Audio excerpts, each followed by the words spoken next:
Hola, quien te habla Robaliaches 333 desde esta ciudad blanca de Arequipa. Muy contento por este conversatorio que hemos dictado sobre un tema muy importante de la ingeniería civil que tiene que ver con el flujo de agua en medios porosos. Muy contento por la asistencia y espero estas actividades retomen su ritmo en esta prestigiosa subcomunidad del proyecto STEAM Social como lo es STEM Español. De verdad ha sido muy emocionante para mí tener este conversatorio, ya es el octavo que llevo en mi trayectoria para STEM Español y bueno, espero de verdad les haya gustado y a continuación se presenta un resumen del mismo. Se les quiere. Bien, bueno, primero que todo buenas noches todos los presentes. Bueno, están conectados ahorita a Cons y a Niol.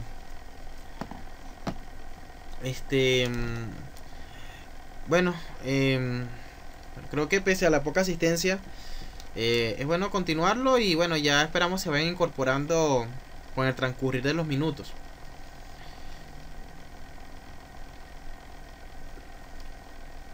Vamos a ver qué va a decir Eniol. Sí, será incorporando, sí. Bueno, primero me siento muy contento. Ya este es mi octavo conversatorio en mi trayectoria para STEAM Español. Y el primero que dicto este año. Creo que es el primer conversatorio que se dicta este año. No sé si me corrigen si no es así. Y bueno, la idea es que esta actividad se mantenga, ¿no? En el tiempo. Y bueno, hemos tenido un ascenso del valor de nuestra criptomoneda, que es el HAI. Bueno, ha bajado un poco, pero bueno, esperamos se mantenga y allí por los 0.50. Bien, el tema que vamos a abordar es un tema de la geotecnia, la mecánica de los suelos, y tiene que ver con las diversas presentaciones que tiene el agua. Y vamos a hablar del agua freática. No sé, ustedes en sus carreras, el agua tiene diversas presentaciones. O sea, no sé, alguno de ustedes me diga. O el agua simplemente es agua y ya. O la misma puede ser abordada desde otros enfoques. Me gustaría tener su opinión de eso.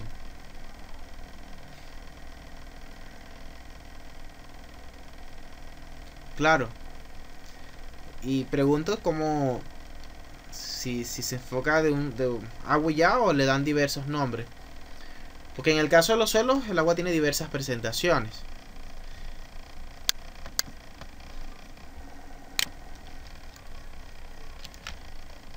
Jaja, agua mineral, está bien. Agua desmineralizada también, ¿no? Agua desmineralizada. El agua, sí, el agua. No, el agua. Hola. El agua con nivel freático. Claro, nivel freático. Es algo muy importante que vamos a hablar ahorita. Agua destilada, ajá, también la otra. O desmineralizada, ¿no? Sí, bueno. Bueno, en el caso de los suelos particularmente,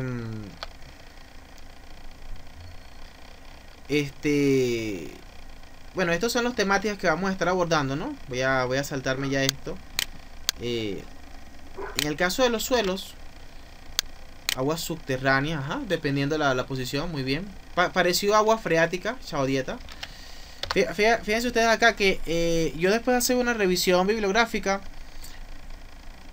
decidí categorizar las presentaciones del agua de acuerdo a su movimiento. Y ya esto es entrando más al campo de los suelos, ¿sí? Y claro, eso sí, Eniol, esos son tipos de agua ya desde un punto de vista de su constitución química, ¿no? Y de minerales. Y claro, en términos generales. Pero ya entrando en materia de los suelos, el agua la podemos dividir en dos grandes grupos. Un agua que se puede mover y otra donde no hay movimiento. Y cuando el agua se mueve, entonces vamos a estar analizando el caso de un suelo que esté saturado y el caso de un suelo que esté parcialmente saturado. ¿Qué significa un suelo saturado? Un suelo donde todos sus vacíos están llenos de agua. Y en esos casos, o esos suelos, típicamente se ubican, como lo señalaba por allá, debajo del nivel freático. El nivel freático es un nivel de agua, ¿ok? Y los suelos que están debajo del nivel freático se encuentran en esa condición de saturados. Entonces, el agua freática, que es el agua que satura el suelo, tiene una forma de movimiento que vamos a estar estudiando. Y de hecho nos vamos a enfocar en este conversatorio en hablar del agua freática. No obstante, no está de más hablar un poco también del agua capilar que se aprecia allí en la lámina, típica de los suelos no saturados. Esa agua es interesante porque ella asciende por efecto de capilaridad. No sé si han visto ustedes a veces, bueno, creo que Eniol, ¿no? que es de Falcón, o bueno, no sé si el compañero Lupa Filotaxia o la compañera Isabel han visto a veces cuando llueve y en esas casas antiguas coloniales, ¿no? El agua como que escala por la pared, ¿no? O sea, como que asciende, ¿no? Por la pared, ¿sí? Ajá, muy bien, la capilar. Bueno, lo que llaman filtración, dice señor, sí, bueno, pero es más el fenómeno de capilaridad. O sea, el agua asciende por encima de su nivel, ¿no? O sea, en el caso de esas casas coloniales, ¿no? Y humedece en la pared, ¿no? Y es por esas pequeñas cavidades, como dice Con, ¿verdad? Que hacen que la capilaridad se active, porque eso no ocurre, evidentemente, en suelos más gruesos, ¿no? Ok, bueno, me gusta que digamos, bueno, si me van siguiendo, ¿no? Sí está la idea de lo que es la capilaridad. Entonces son dos tipos de movimientos, ¿no? Del agua. Ya vamos a profundizar más en el caso del agua freática, pero quería hacer una reflexión con el agua capilar.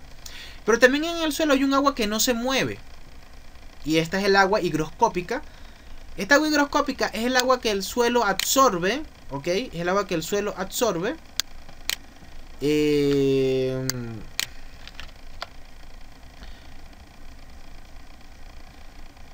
Claro, la gravedad no debería dejarlo subir, exacto. Pero, Oniel, son tan pequeñas esas cavidades que incluso hay ecuaciones, ¿no? que te permiten estimar la altura a la cual el agua puede ascender.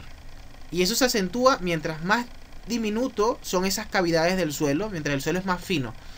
Por ejemplo, hay un experimento bastante interesante, ¿no? Donde tú puedes colocar, imagínate colocar diversos tubos de vidrio, ¿ok? En la superficie o sea, de un envase lleno de agua, ¿no? Y tú colocas diversos tubos de vidrio de diversos diámetros.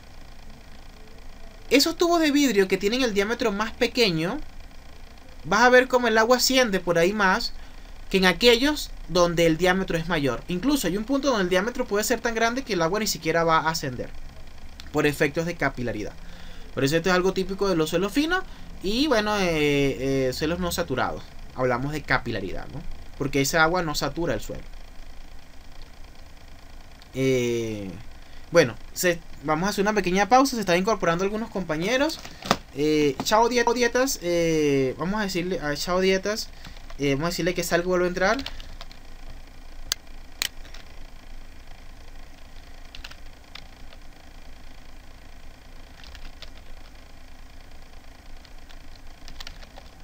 Intenta salir y entrar.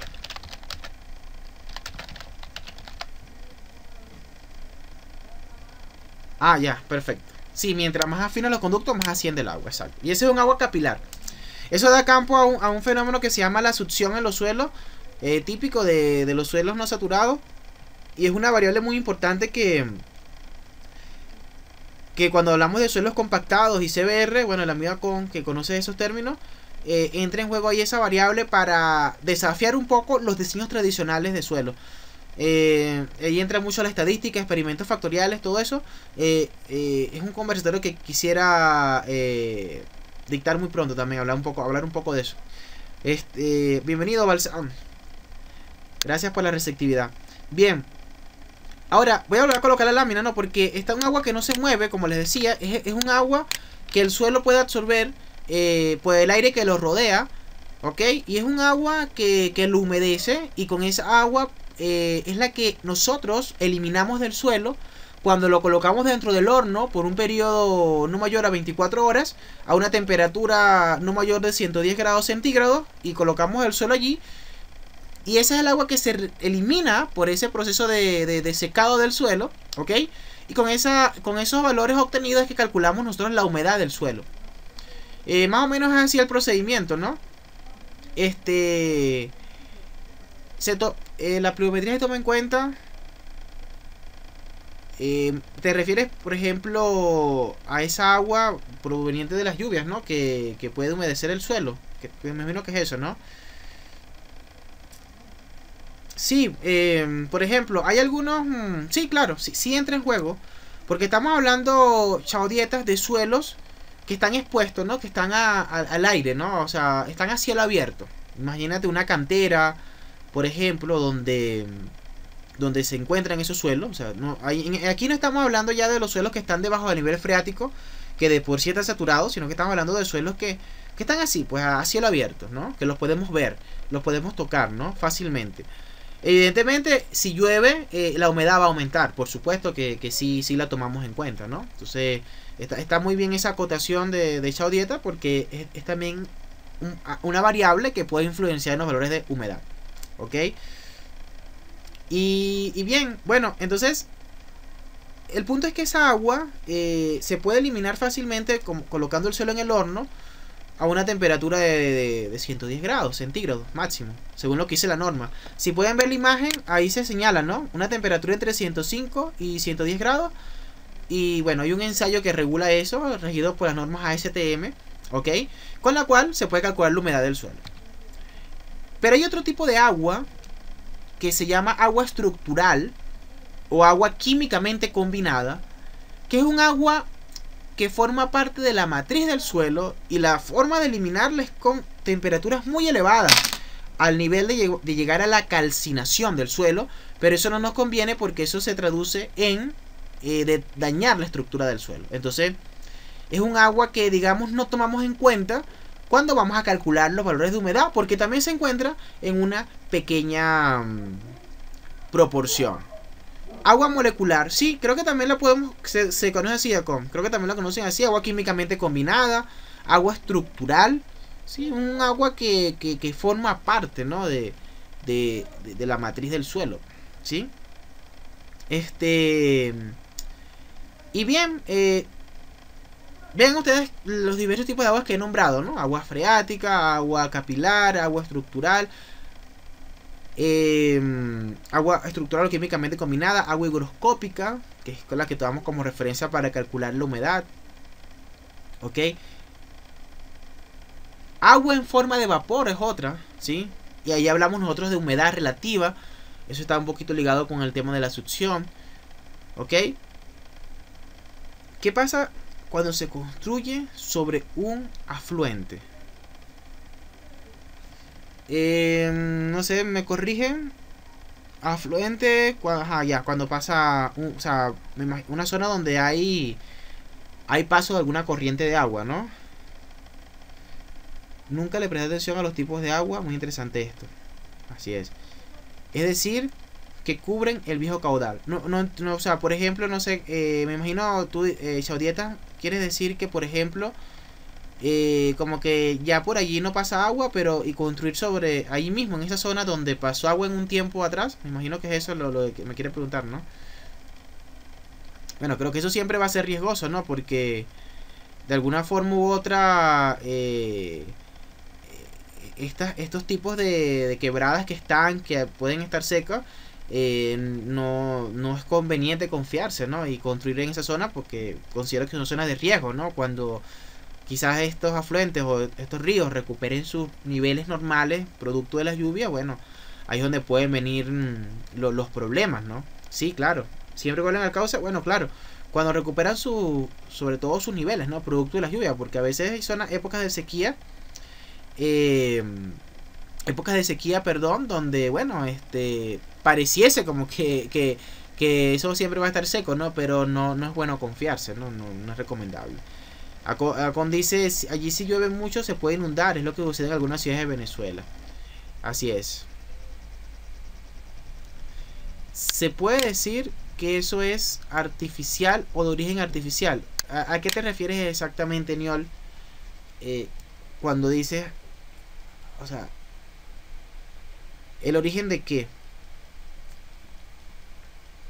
El agua estructural. No, el agua estructural, como te lo dije, forma parte de la matriz del suelo. ¿Sí? Es un componente del suelo. Que no lo tomemos en cuenta para calcular la humedad, porque no se puede eliminar a una temperatura de 110 grados. Y aparte que es un valor muy pequeño, ¿eh? Es un valor muy pequeño. Nosotros cuando calculamos la humedad, y eso sirve para complementar la información un poco, ¿no? ¿Qué hacemos nosotros? Tenemos, por ejemplo, una muestra de suelo húmeda, y esa muestra tiene un peso. Nosotros, cuando la sometemos al horno por un día, obtenemos otro peso, que viene siendo el peso seco. Entonces la resta del peso inicial con ese peso final nos da un peso del agua, ¿ok? Y ese peso del agua es un dato base para calcular la humedad del suelo, ¿ok? Y allí no estamos tomando en cuenta esa agua estructural porque, como lo dije anteriormente, es un agua muy difícil de eliminar y no nos interesa tampoco eliminarlo. Aparte que su presencia es muy pequeña.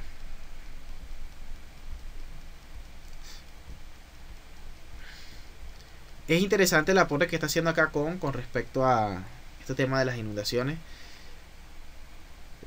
Bueno, espero porque no planifican o no toman en cuenta eso. Sí, bueno, un gran problema, ¿no? A veces de la administración pública en el desarrollo de obras, ¿no? Que pareciese que pasaran por encima tantas cosas importantes. Y bueno, y después cuando vienen los problemas es donde se dan cuenta, ¿no? de los errores cometidos o de la falta de planificación, ¿no? Porque creo que con planificación, bueno, se pueden hacer bien las cosas, ¿no? Bien, bueno, me alegra mucho la interacción que hay. Vamos a ver cuántos están presentes acá. Muy bien, bueno, tenemos una audiencia bastante interesante. Bienvenidos todos. Claro, ahí entra en juego muchas veces el querer como buscar hacer obras para un impacto, bueno, político, no sé, o social, y ya, pues, entonces como que la ingeniería queda en un segundo plano, y no debe ser así. No debe ser así porque por algo están los ingenieros que son los encargados de velar, pues, por el cumplimiento de que las cosas se hagan bien. Pero hay veces que las instancias gubernamentales como que pasan por encima de esas cosas. Bueno, voy a permitirme colocar esta otra lámina ya para... Esta otra lámina ya empieza más a entrar a hablar un poco de lo que es el agua freática. Y aquí les quiero hacer una pregunta, ¿no? ¿Algunos de ustedes o han visto o lo han hecho cuando vamos a extraer gasolina de un auto?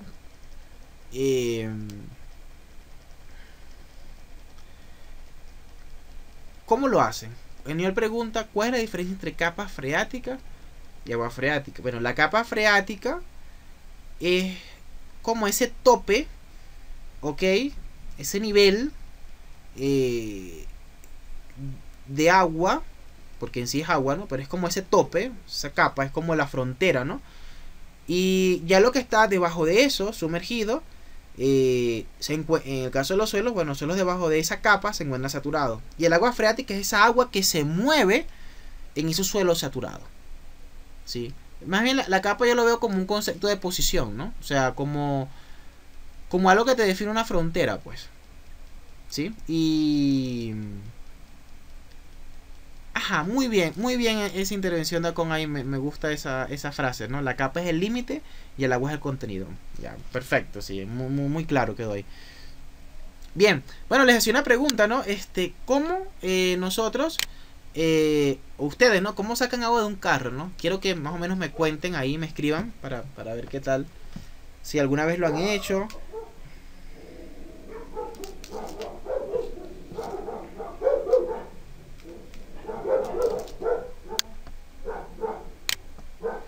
Ajá, por succión.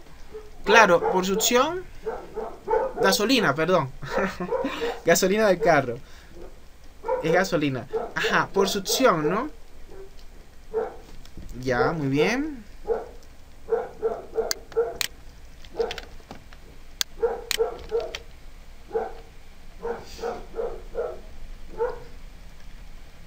Ah, Eniol no usa gasolina, tiene un carro eléctrico. Está bien. Está muy de moda, ahora estos carros acá en Perú. He visto muchos y también motos. Bueno, yo nunca lo he hecho. Debe ser un sabor fuerte por succión, añadir energía. Sí, es por succión. Pero hay un detalle muy importante, ¿no? Que después que se succiona, ese conducto que utilizamos, por ejemplo una manguera, de pronto hay que como que bajarlo, ¿no? O sea, hay que provocar como una caída de potencial. Succionamos y bajamos eso para que pueda salir, ¿no?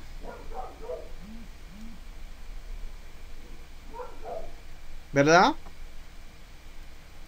Entonces al bajarlo estamos provocando una caída de potencial. Y ahí es donde quiero hablar de un tema interesante que he abordado en otras publicaciones acá para Steam Español, en el orden de la transdisciplinaridad STEM, porque la transdisciplinaridad es interacción entre diversas disciplinas y que se aportan. Ese principio, ¿no? Del por qué dejar, ¿no? O sea, o bajar bruscamente la manguera para que fluya la gasolina, es para provocar una caída de energía potencial y hacer que se mueva el fluido. Porque si succionamos y dejamos la manguera a la misma altura, no va a salir la gasolina. ¿Sí? No va a salir, ¿no? Entonces tenemos que provocar esa caída de potencial, ¿no? Y eso es lo que Bernoulli explica, ¿no? En esta ecuación, ¿no? Es una ecuación que intervienen tres variables, ¿no? La primera es la que tiene que ver con la altura producto de la presión hidrostática del fluido, ¿ok? Que viene siendo U entre gamma W. La segunda tiene que ver con la velocidad del fluido, pero resulta que en el caso específico de los suelos, la velocidad con la que se mueve el agua es muy baja. Y entonces al dividir eso entre la gravedad, entre la gravedad, da un valor muy pequeño, por lo tanto se desprecia. Y el otro término de esa ecuación de Bernoulli es la altura z, que es una altura de posición, una altura basada en una línea de referencia, como pueden apreciar allí en la imagen. Entonces, allí vemos una muestra de suelo en cuyos extremos están colocados dos piezómetros, ¿verdad? Que eso nos permite medir esas alturas de agua. Y vemos un término que se llama delta H, ¿ok? Que es precisamente esa caída de potencial de las cuales hablé anteriormente. Claro, ahí está ilustrado teóricamente, ¿no? Pero en el término teórico estricto es lo que está ocurriendo. O sea, está ocurriendo una caída de potencial, ¿ok? Y esa caída de potencial, al ser dividida por esa longitud que recorre el agua, nos da por resultado a lo que se conoce como un gradiente hidráulico. Y el gradiente hidráulico es necesario para que haya movimiento del agua, ¿sí? Eso está ocurriendo allí. Las cavidades de agua, ¿cómo se llenan? Con las lluvias. Bueno, no entiendo bien la pregunta, ¿no? Pero no sé, si te refieres, por ejemplo, al caso de suelo donde pueden haber ciertas cavidades o cavernas que llaman, sí, bueno, evidentemente el agua de las lluvias los puede saturar, ¿no? Pero acá específicamente en estos casos que estamos estudiando, ¿no? Del flujo de agua en medios porosos, el suelo lo consideramos ya saturado porque está debajo del nivel freático. ¿Ok? Precisamente porque estamos hablando de este tipo de agua, ¿no? El agua freática. Y el movimiento, o sea, para que se mueva el agua, tiene que haber una caída de potencial. Claro, el agua freática proviene de los acuíferos, que se alimentan de las lluvias, por supuesto, claro. La velocidad del fluido es menor. Como dice, la velocidad del fluido es menor a mayor longitud. No depende tanto de la longitud de la muestra. Depende de la permeabilidad de la misma y del gradiente hidráulico. Por ejemplo, un suelo que sea muy permeable, es decir, que tenga muchos espacios vacíos entre sus partículas, el agua fácilmente va a fluir por allí y por lo tanto vamos a tener velocidades mayores en comparación a un suelo que puede ser muy fino y se le dificulta el agua fluir. Entonces ya en ese caso estamos en presencia de velocidades bien bajas, ¿no? Como el caso de las arcillas, que vamos a hablar un poco de eso. Eniol dice, me hizo recordar un video de TikTok que me mostró YouTube, donde el TikToker hizo una demostración de nivelación de agua entre dos vasos y quedaba maravillado. Pero entre los comentarios le decían que cualquiera no haya estudiado física en el liceo, casi todo parecería un milagro. Está bien. Oye, Oniel, ¿y tú estabas viendo TikTok? Pensaba que no sabes esas cosas, ¿no? A ver, ¿cuáles son los suelos más porosos? Las arcillas. No, los suelos con mayores vacíos son las gravas. Y las arcillas son el caso extremo. O sea, son los que tienen una permeabilidad más baja. Y ya vamos a ver por qué se hace en el caso de las arcillas. Sí, claro, YouTube también te muestra a veces por anuncio esos videos. Así es, tienes razón. Bien, bueno, está claro. O sea, ¿por qué se mueve el agua? Es importante que, bueno, es este concepto, ¿no? Tenerlo claro. Claro, evidentemente, o sea, nosotros cuando vemos el agua fluir o cuando vemos el agua que se mueve en el suelo, vemos que se mueve ya, ¿no? Eso que les expliqué de Bernoulli es como decir el trasfondo científico, ¿no? Y es un aporte de la ingeniería hidráulica a la mecánica de los suelos. Y por eso esa saga que inicié hace un tiempo de transdisciplinaridad STEM, donde resalto esos aportes de otras disciplinas a la mecánica de los suelos para resolver problemas. En este caso el tema de la permeabilidad. Y bueno, y en la imagen que también se ve una ecuación, que es la ecuación de la ley de Darcy, donde él explica que la velocidad con la que se mueve el agua es una relación directa proporcional de la permeabilidad del suelo con el gradiente hidráulico. Es decir, si no hay gradiente hidráulico, no hay movimiento del agua y por lo tanto la velocidad es cero, así el suelo sea muy permeable. Y por ejemplo, ¿no? También está el caso de que la velocidad sea muy baja, producto de la baja permeabilidad del suelo. Y eso ocurre en las arcillas, que esos suelos tan finos que su permeabilidad es muy baja. O sea, la permeabilidad de las arcillas es en el orden de 10 a la menos 7. O sea, es muy bajo, centímetros segundo. No es muy bajo su permeabilidad y por lo tanto allí las velocidades de descarga son muy bajas también. ¿Sí? Ya vamos a ver algo de las arcillas interesante. Muy bien. A ver, esta lámina, ¿qué número fue? Creo que viene la 5. Vamos a ver. Si no es, bueno, ya la modifico. No, es la 6 que viene. Bien. Bueno, ya entendiendo por qué el agua se mueve, surge otra cuestión, ¿no? Y aquí viene otro aporte de otra disciplina de la ingeniería hidráulica. Viene otro aporte que es el número de Reynolds. ¿Ok? En el caso de los suelos, se habla de un régimen laminar cuando el número de Reynolds es menor a 1. Y si el número de Reynolds es mayor a 1 o está entre 1 y 10, ya se habla de flujos turbulentos. Y esto yo lo quiero traer a colación, ¿por qué? Porque la ley de Darcy, que hay potencial entre la longitud, me imagino que ahí hace referencia al gradiente hidráulico, ¿no?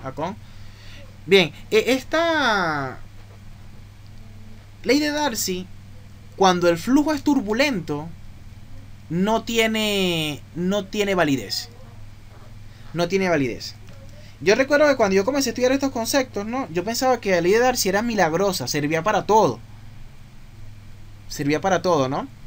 Claro, es que en la práctica, en el caso de los suelos, el flujo se mueve de forma laminar, el agua se mueve en ese régimen laminar. Pero es bueno tener en cuenta las excepciones.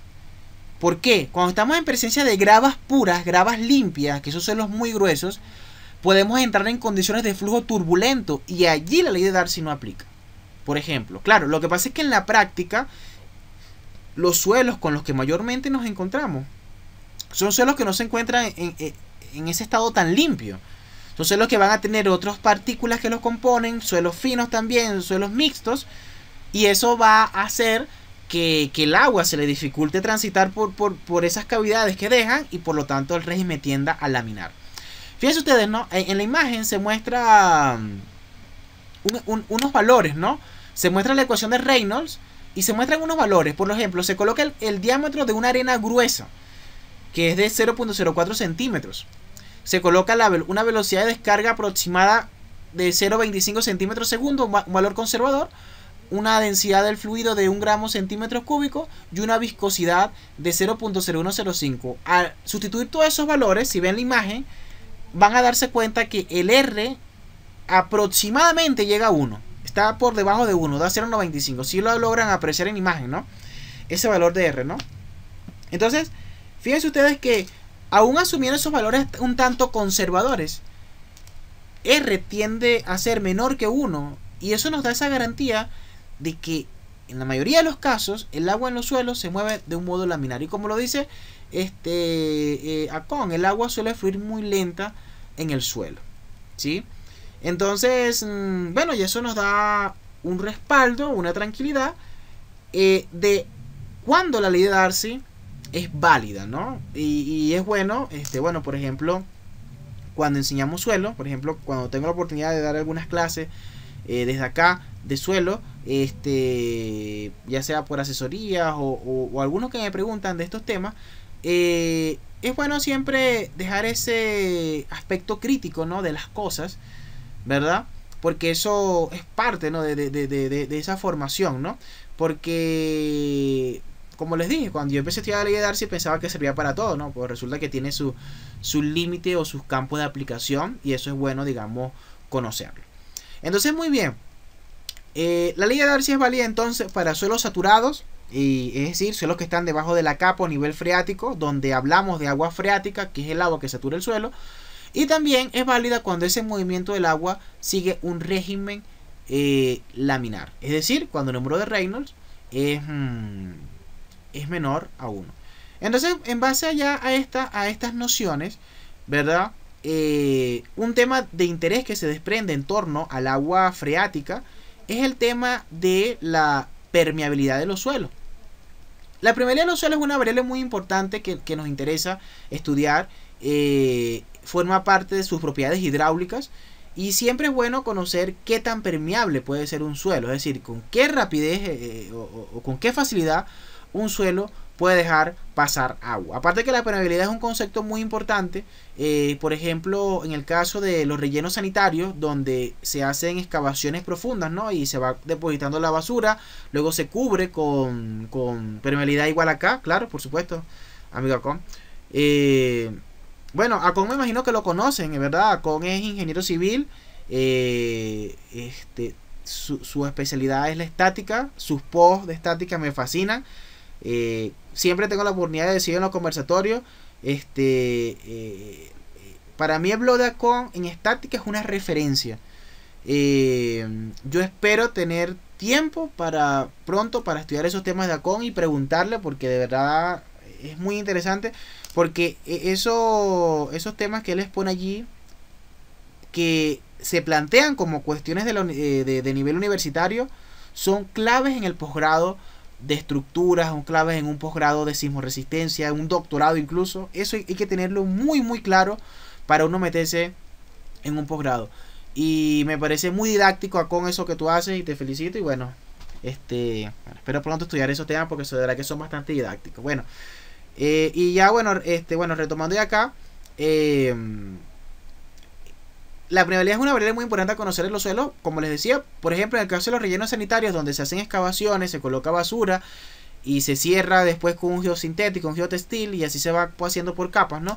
¿Qué ocurre, no? Que la basura, ella cuando se acumula mucho tiempo, ¿no? Produce una especie de lixiviado, ¿no? Que es como una especie de líquido negro, ¿verdad? Y ese lixiviado es altamente contaminante. Entonces, cuando se va a hacer un relleno sanitario, las normas establecen algunos valores típicos de permeabilidad que puede permitir, ¿no? ese suelo.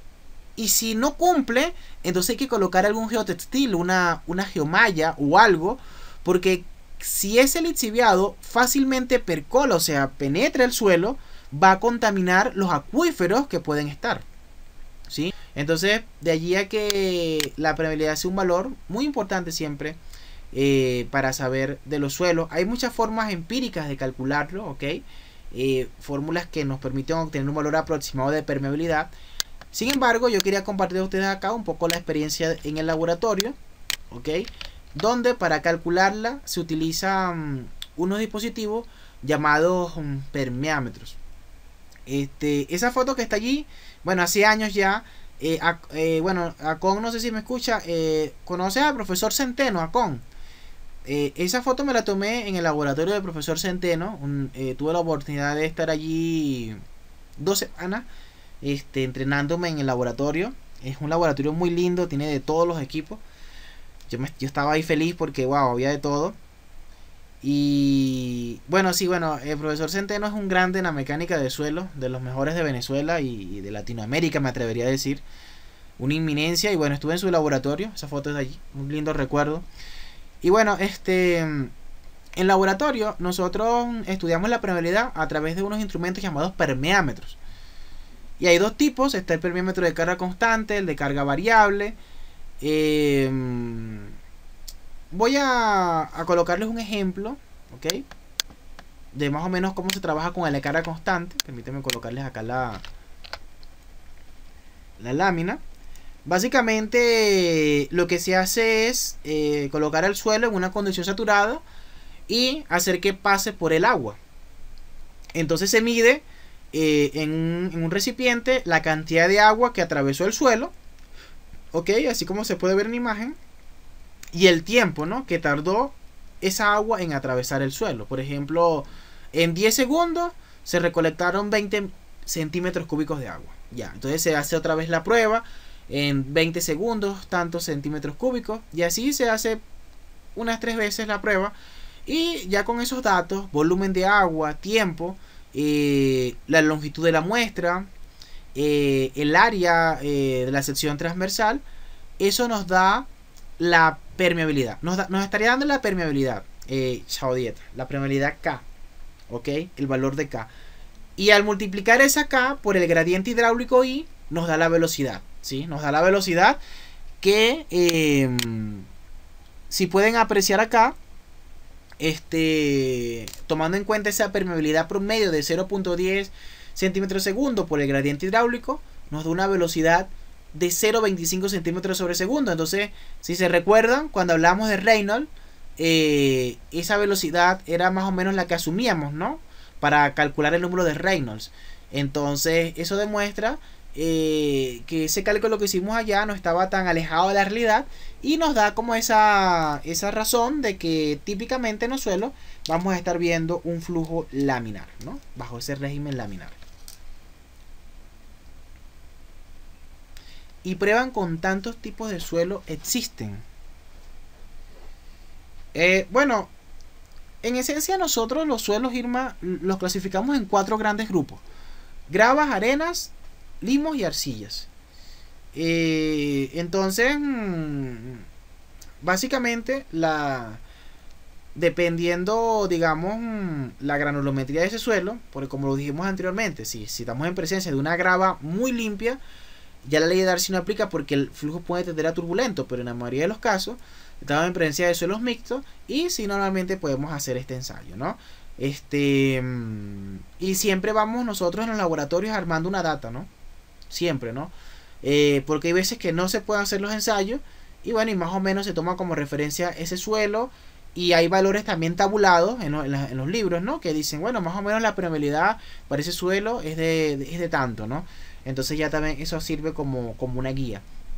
Pero lo importante que, como siempre lo digo cuando hablo de los suelos, es que hay veces que hasta eso se pasa por encima. Ni siquiera hay una molestia de buscar por lo menos valores tabulados para tener una idea sobre las propiedades del suelo. Y a veces se funda sobre el suelo sin más y ya. No nos importa lo que pase, fundemos y ya.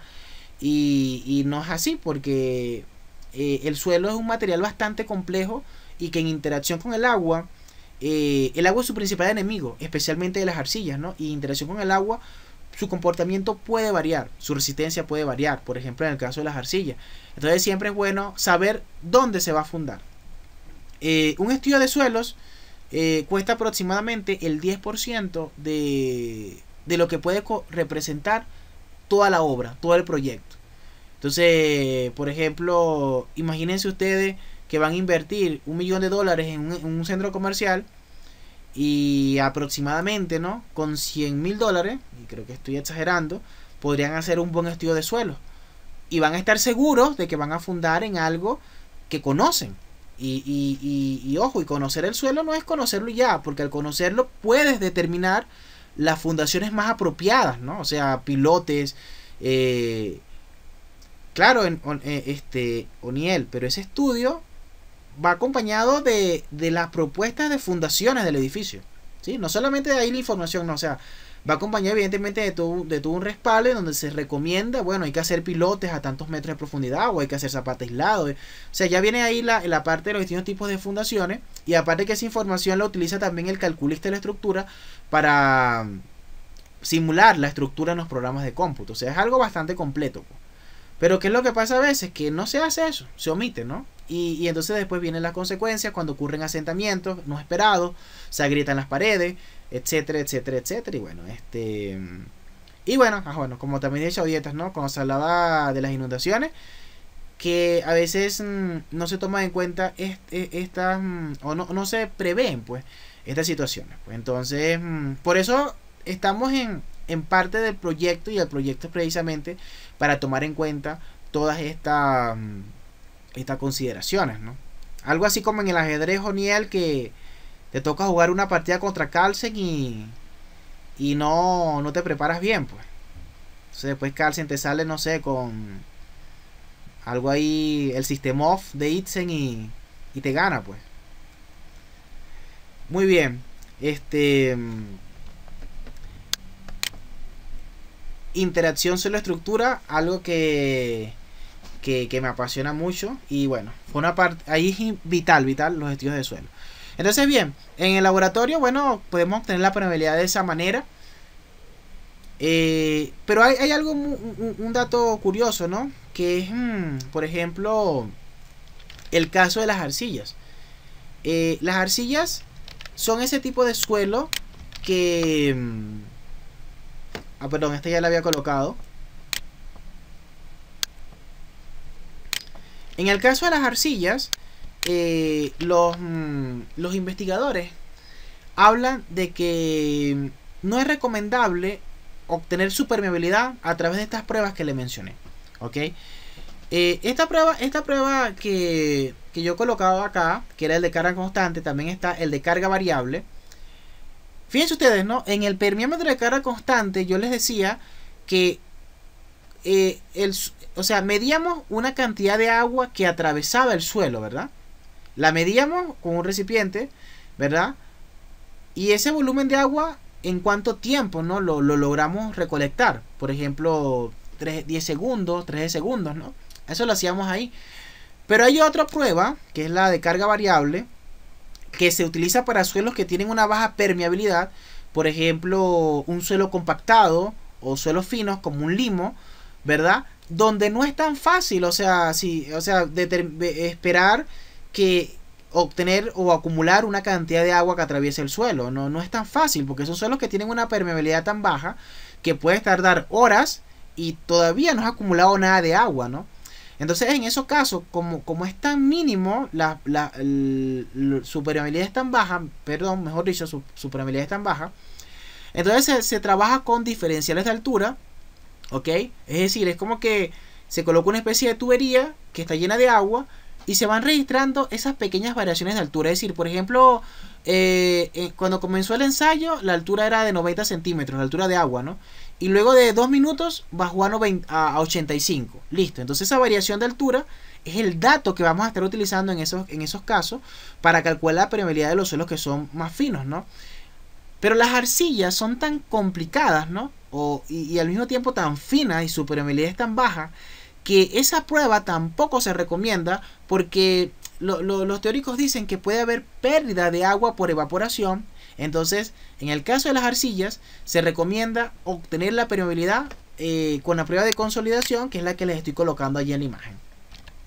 Del ensayo de consolidación, yo digamos que he hablado en otras oportunidades, he escrito mucho sobre este ensayo, pero sobre esta parte específica no he escrito. Espero ya más adelante hacer un post de esto, donde se calcula, ¿no?, la permeabilidad de las arcillas de un modo indirecto. Y esto nos deja ver lo importante que es el ensayo de consolidación de los suelos por la amplia información que del mismo se puede obtener. Si ustedes logran ver acá, en la parte donde dice K centímetros por minuto, fíjense ustedes que la permeabilidad de ese suelo fue de 4.45 por 10 a la menos 7 centímetros por minuto.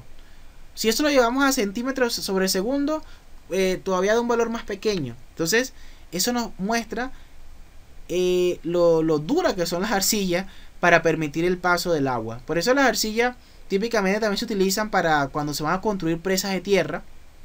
¿Ok? Las arcillas son ese suelo protagonista precisamente por esa baja permeabilidad que tienen, es decir, esa capacidad de retener el agua y no dejarla pasar tan fácil, ¿no? Y bueno, y esto no es del todo beneficioso, ¿no? Porque las arcillas, debido a esto, sus asentamientos ocurren diferidos en el tiempo porque no dejan que el agua pase, sea drenada tan fácilmente, ¿no? Son suelos de un muy mal drenaje. Y entonces ahí es donde se empieza a hablar de consolidación, que son asentamientos diferidos en el tiempo. Ese tema lo traté en el conversatorio pasado, ¿no?, cuando hablábamos de los asentamientos del Museo de Bellas Artes, entre otros casos, ¿no? Entonces, bueno, quería dejar esa reflexión allí. Qué bueno, Chao Dieta, que lo recuerde. De verdad me alegra mucho porque, bueno, significa que la información sí llega. Y es interesante, ¿no? Porque Chao Dieta creo que es nutricionista, ¿verdad? Aquí tenemos una multidisciplinaridad, ¿no? Chao Dieta es nutricionista. Bueno, Irma, no sé la profesión de Irma. Acon, bueno, es civil. Bueno, sí, no, creo que es el que más me está entendiendo. Psicología es Irma. Wow, qué interesante, ¿ah? Sería interesante pronto un conversatorio de psicología, ¿no? Una vez dimos uno de... ¿Te acuerdas, Oniel, de que hablamos de Steam Chess y hablábamos del ajedrez? Y hablábamos de los beneficios del ajedrez para la inteligencia. Y ahí habían muchas cuestiones psicológicas, ¿no?, que abordábamos, ¿no? Y bueno, la psicología me encanta. No soy psicólogo, pero he trabajado mucho con algunas teorías en mi tesis de maestría en docencia y me gusta mucho la psicología. Qué bueno, ya te voy a estar preguntando algunas cosas, Irma, de psicología. Bien, y bueno, me alegra que la información llegue y quede, es la idea, ¿no? Hacer esto también un poco lo más ameno, porque bueno, a veces estos contenidos pueden ser tan densos que tampoco quiero que se me aburran, ¿no? ¿Qué teorías trabajaste? Bueno, mira, yo trabajé con la teoría del cerebro triuno, guiándome por el Aine Bupor, y trabajé con la sugestopedia de George Lozanov. Y bueno, con esas dos teorías me fui, ¿no?, para lo que fue mi tesis de maestría en docencia. Y me gustan mucho esos temas que tienen que ver con la inteligencia, incluso ahorita estoy trabajando mucho en ingeniería cerebral, todas esas cosas. ¿Se puede organizar algo para hablar de esto por acá? Me gustaría, porque son temas bastante interesantes. Bueno, y ya para cerrar, acá las principales conclusiones, ¿no? Bueno, una de ellas es que el agua freática es un agua que satura el suelo y su movimiento típicamente se rige por un flujo laminar, ¿no? Un R menor a 1, y esta condición de flujo puede variar a turbulento cuando el diámetro de las partículas supera el de una arena gruesa. En la práctica típicamente nos encontramos con suelos mixtos resultantes de la combinación de gravas, arenas, limos y arcilla, cuya granulometría o distribución de tamaños de partículas contribuye a que el agua tienda a moverse de una forma laminar, y así la aplicación de la ley de Darcy se mantenga vigente. La evolución del conocimiento es un proceso fascinante, lo cual, acoplado con la transdisciplinaridad, lo hace hasta un hecho metafóricamente mágico, ¿no? Por ejemplo, Darcy hizo su ley en el año 1856, y luego Terzaghi, cuando hizo la teoría de consolidación en 1925, se fundamenta en esa ley para sus enunciados, algo muy interesante. Y el ensayo de consolidación unidimensional de las arcillas es uno de los más versátiles por la amplia información que del mismo se puede extraer. Por ejemplo, podemos obtener a partir de este ensayo la permeabilidad de este tipo de suelos que son tan interesantes, ¿no? O sea, las arcillas son suelos bien exquisitos, por tantas complicaciones que nos dan en la ingeniería. Y bueno, como siempre lo digo en mis sesiones de clases de suelo, creo que si las arcillas no existieran en la mecánica de los suelos, fuera una ciencia aburrida, porque son las que dan como esa mayor cantidad de complicaciones. Por ejemplo, los asentamientos ocurren diferidos en el tiempo, no ocurren al instante. Una arcilla la cargan y no se deforma al instante, sino que pueden pasar hasta años para ver las primeras deformaciones. Entonces ya eso es interesante, ¿no? Da pie a muchos estudios de consolidación. También se expanden en presencia de agua. Entonces, si construimos sobre una arcilla y la presión de expansión es más grande que el peso que transmite la casa, la va a levantar. Entonces, de verdad que es un suelo bastante curioso, pero siempre y cuando lo conozcamos y sabemos y podemos predecir su comportamiento, podemos hacer buenas obras sobre estos suelos. Y de allí la importancia, ¿no? de conocer los suelos y de tener claro que los suelos es algo más de lo que pisamos. Terzaghi fue el que le dio un toque científico a la mecánica de los suelos. Eso es bueno también decirlo. En el siglo, para ver, sí, siglo XX, ¿no? Terzaghi le dio un toque científico, porque antes de Terzaghi la mecánica de suelos era como una cuestión de hechicería, ¿no? O sea, de brujería, no sé, pues ya, pues bueno, sí, fundemos, no tenía un basamento científico, ¿sí? Y Terzaghi fue el que le dio el empírico, es la palabra, muy bien, esa es la palabra. Y Terzaghi fue el que le dio ese toque científico con todos sus estudios, y de allí en adelante, por supuesto, vinieron los discípulos de Terzaghi como Casagrande y otros, y bueno, ya la mecánica, eso es una ciencia respetada, ¿no?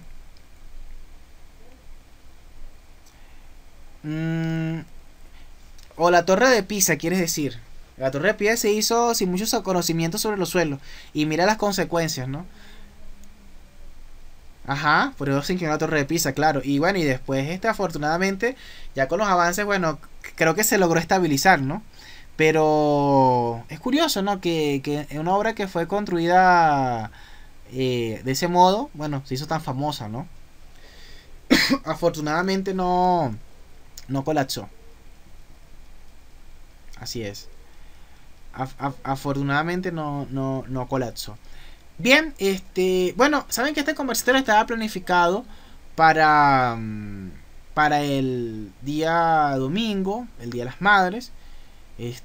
Bueno, ese domingo iba a recitar una poesía del Día de las Madres, pero bueno, no hubo suficiente audiencia. Y bueno, afortunadamente lo pudimos dictar hoy. Y me alegra, a pesar de que la asistencia no fue tan concurrida, tan amplia, bueno, lo pudimos dar. Y lo que queremos es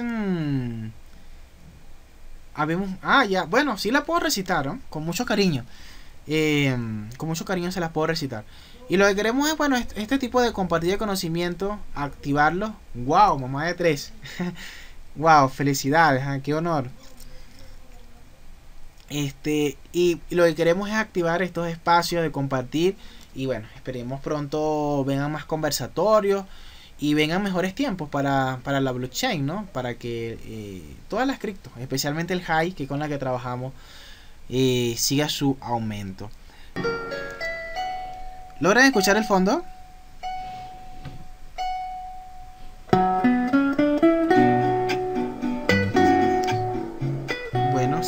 como yo era una estrella. Bueno, mira, este poema es muy bonito.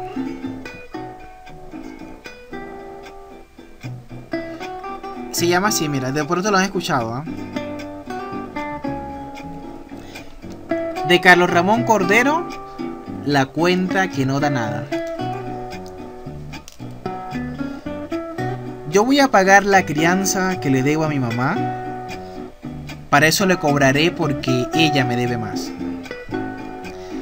20 años tengo cumplidos, 5 voy a rebajar. Y de los 15 que quedan, los cobraré a mi mamá. 15 años de servicio que abajo voy a explicar. He sido un utilista a la orden de mamá. Por la compra del carbón te cobro un bolívar diario que suman 30 al mes, 360 al año. Por comprarte los aliños, las caraotas y la sal, también te cobro un bolívar para que sean 30 mensual. Si suman 30 mensual, 360 al año, total 720, rebajando los regaños. Por buscar la leña y el agua también te cobro un bolívar. El papelón y el jabón lo dejo por la comida. De 1080 anuales la cuenta que presento, multiplicada por 15, 16.200.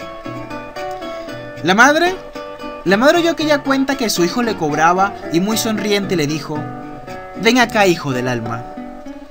Hijo, la suma que pides no la tengo en efectivo, pero te doy al conuco y 150 chivos. Esta casa donde vivimos también te la voy a dar. Voy a hablar con mi comadre para irme para allá.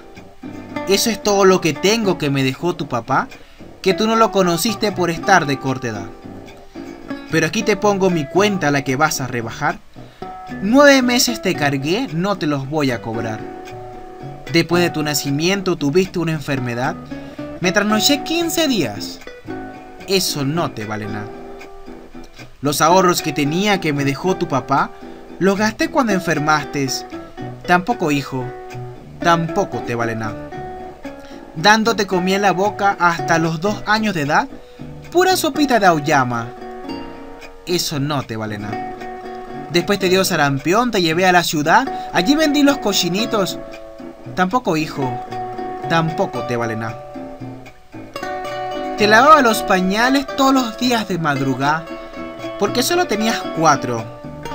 Tampoco, hijo, tampoco te vale nada.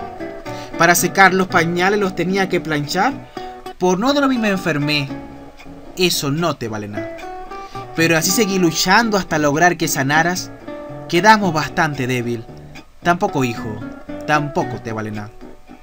Hijo, si alguien te dijo que había dinero guardado, yo creo que has entendido, pues muy bien te lo he explicado. De 20 años, 9 meses, esa es la cuenta que me da, multiplicada por 0, total, hijo, total, no me debes nada. Aquel hijo arrepentido del gran error cometido llorando dijo: señora, no merezco ser su hijo. Hijo, no digas así porque eso me rompe el alma. No existen hijos malucos para el amor de una madre. Además yo te perdono y ante Dios y ante los hombres tú siempre serás mi hijo, olvidemos los errores. Gracias, mamá. Muchas gracias por el perdón inmerecido, pero trabajaré muy duro, ese será mi castigo. Y de ahora en adelante, todo me lo dejas a mí, el conuco, las gallinas, trabajaré para ti. Esta lección recibida que tú me acabas de dar, bastante falta me hacía, nunca la podré olvidar. La crianza nunca se paga, el precio es incomparable. No hay dinero en este mundo para pagarle a una madre, y espero que todos los niños aprendan bien la lección, los de aquí de Venezuela, también los del exterior. Muchas gracias.